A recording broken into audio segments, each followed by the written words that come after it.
You're standing in a clearing 300,000 years ago. Someone in your group suddenly freezes.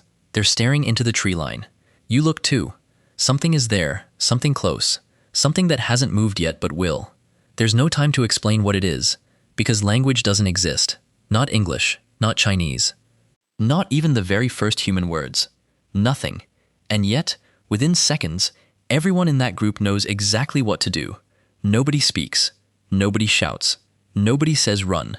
But the entire group shifts, together, in the same direction, at the same moment, as if they'd rehearsed this exact scenario 100 times before. They haven't. This is happening for the first time, right now, with nothing but silence between them. Stop and actually sit with that for a second. We treat language like the invention that made us human, the one clean line that separates us from every other animal on Earth. But language is surprisingly, almost uncomfortably recent. Homo sapiens have existed for roughly 300,000 years.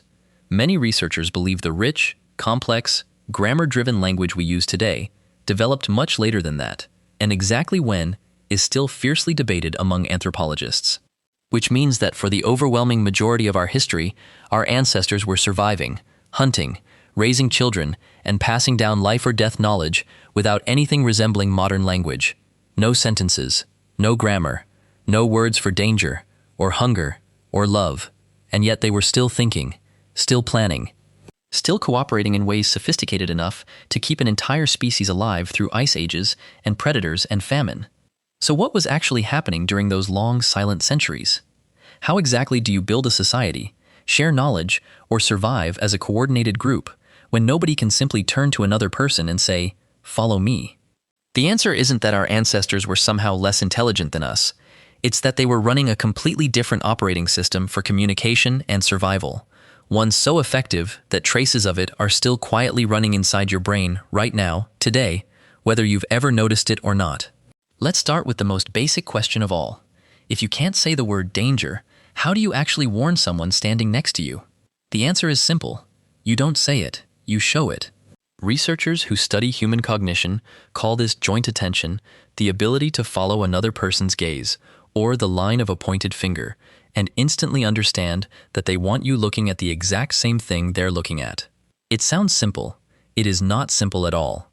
Most animals cannot do this reliably, even highly intelligent ones. Wild chimpanzees, our closest living relatives, genuinely struggle with this specific skill. But human infants do it before they can speak a single word.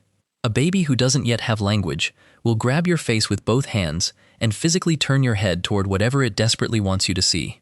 That instinct didn't arrive with language. It came long before it, and it laid the groundwork for everything communication-related that followed after. Now scale that instinct up to a full group.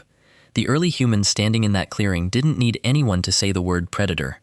A subtle shift in posture, one held breath, a single locked stare toward the tree line, and that message traveled through the entire group in under a second, arguably faster than spoken words would have even allowed in that moment of crisis.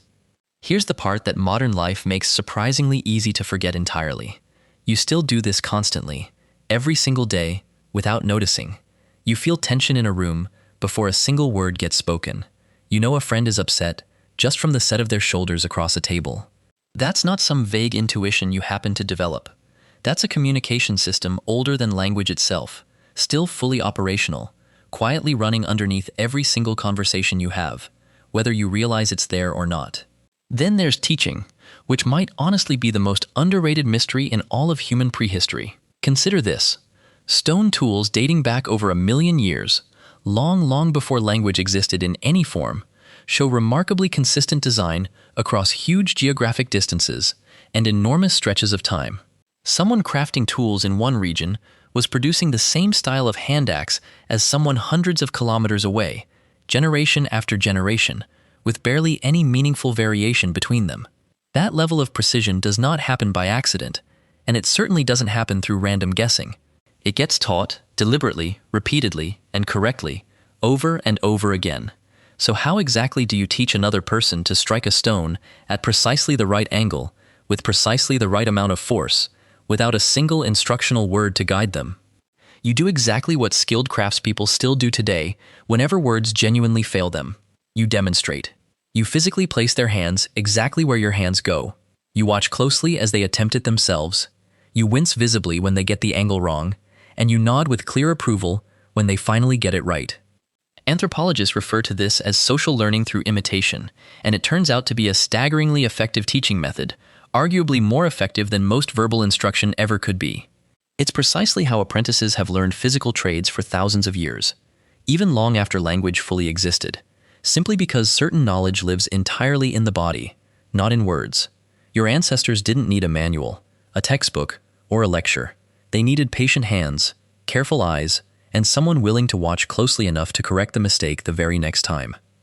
There's also touch, something that rarely makes it into this conversation but absolutely should.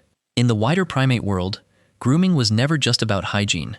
It was bonding, reassurance, quiet apology, and genuine affection, all delivered entirely through hands making contact with skin. A firm hand on a shoulder after a brutal, exhausting hunt, fingers working slowly through hair around a warm fire at night. These were never idle, meaningless gestures. They were entire conversations, complete conversations, happening in a language built out of contact instead of sound. And then there's rhythm, which might be the strangest thread of all to pull on. Long before anything resembling music as we'd recognize it today, there's solid evidence that early humans synchronized their movement together, stomping in unison, clapping together, swaying in matched time during shared group activities. Researchers studying rhythm and cooperation have found something genuinely remarkable. People who move in sync with each other, even for just a few brief minutes, become measurably more trusting and more cooperative with one another immediately afterward. A group that claps and stomps together before heading out on a hunt isn't simply building excitement or morale. It's chemically, physically binding itself into a single coordinated unit before a single spear is even thrown. Put all of it together now. Gesture, demonstration, touch, and rhythm.